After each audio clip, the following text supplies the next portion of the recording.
मोर्चा तुम्ही काढला, एबीपी दिसत नाही. चक्काजाम आंदोलन सुद्धा तुम्हाला करावं लागलं. काय सांगाल या सरकारच्या विरोधात तुमची भूमिका आता काय? तुम्ही देशात आणि राज्यात आगामी येणाऱ्या संकटाच्या विरोधामध्ये जनतेमध्ये जागृती व्हावी आणि त्याचबरोबर या सरकारच्या विरोधामध्ये सामान्य जनतेचा आवाज पोहोचावा म्हणून छत्रपती शिवाजी महाराजांच्या आणि चव्हाण साहेबांच्या पवित्र भूमीमधून सातारा जिल्ह्यामधून हे आंदोलन करण्यात आलं.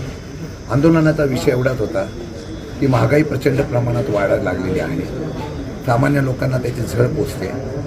त्याचबरोबर पेट्रोल डिझेलची भाववाढ ही प्रचंड प्रमाणात होते आहे. सरकार हळूहळू दरवाढ करण्याचा प्रयत्न करून जनतेला फसवत आहे.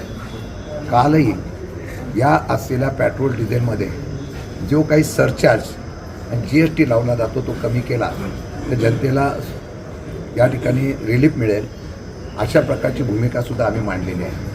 मला वाटतं की फक्त जनतेच्या खिशातून पैसे काढायचे आणि देशात आणि राज्यात सत्ता आणण्यासाठी या ठिकाणी बोली करायची असं सध्याचा प्रकार सरकारच्या केंद्र राज्यातून चालू आहे. एका बाजूला जनता हुरपळते, दुसऱ्या बाजूला पंतप्रधान परदेशात जातात. एका बाजूला जनता हुरपळते आणि महाराष्ट्राची लोक दिल्लीमध्ये जाऊन शेतकऱ्यांच्या कांदा आणि साखरेच्या प्रश्नाचं नाव घेऊन फक्त विधान परिषदेच्या निवडणुकीचा जुगार खेळत आहे. बोली लावली जाते. नगरसेवकांनी त्या ठिकाणी सदस्यांना खरेदी करण्याचा त्या ठिकाणी विक्रम केला जातो आहे. तेच पैसे जनतेसाठी वापरावे अशी प्रकारची मागणी आहे. जिल्ह्यातल्या प्रश्नातून आम्ही एवढंच सांगितलेलं आहे, 2-3 विषय सांगितलेला आहे की आज सातारा जिल्ह्यामध्ये सुद्धा आपण जर बघितलं ते 120 ते 130 लाख टन कांदा उत्पादन या देशामध्ये होतं. 20 लाख टनापर्यंत आपण वापरतो आणि प्रक्रिया वगैरे येतो करून 80-90% 11 ते 12% टन फक्त कांदा या ठिकाणी निर्यात होतो, आयात होतो. मला वाटतं की या सर्व गोष्टीच्या माध्यमातून 80 लाख टन कांदा शिल्लक राहतो.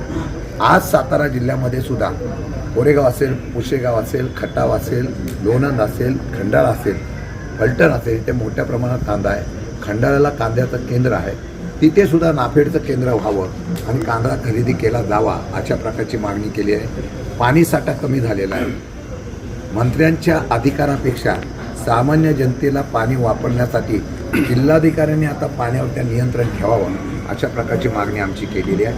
मला वाटतं की बरेच प्रश्न आहेत, परंतु सध्या या देशामधल्या बिकट परिस्थिती येणार जी आहे 1 वर्षामध्ये, ज्याचे सुतेवाज अर्थतज्ञापासून अनेक लोकांनी केलेला आहे, पण तिकडे लक्ष अजिबात नाही. भांडवलशाही विचार करून ज्या पद्धतीने सत्ता राबवली जाते त्याच्या विरोधात उद्रेक करण्याच्या बाबतीमधला निर्णय लोकांमध्ये आहे.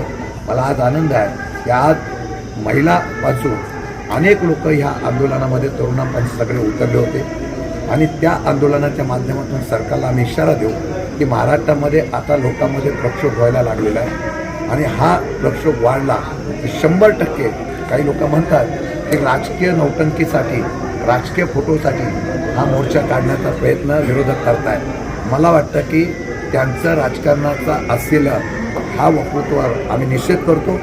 विरोधक हा जनतेच्या प्रश्न उतरतो आणि तो याही पुढे महाराष्ट्रामध्ये सगळीकडे तुम्हाला पाहायला मिळेल. इतका उठा होईल की केंद्र आणि राज्य सरकारला हादरे बसतील.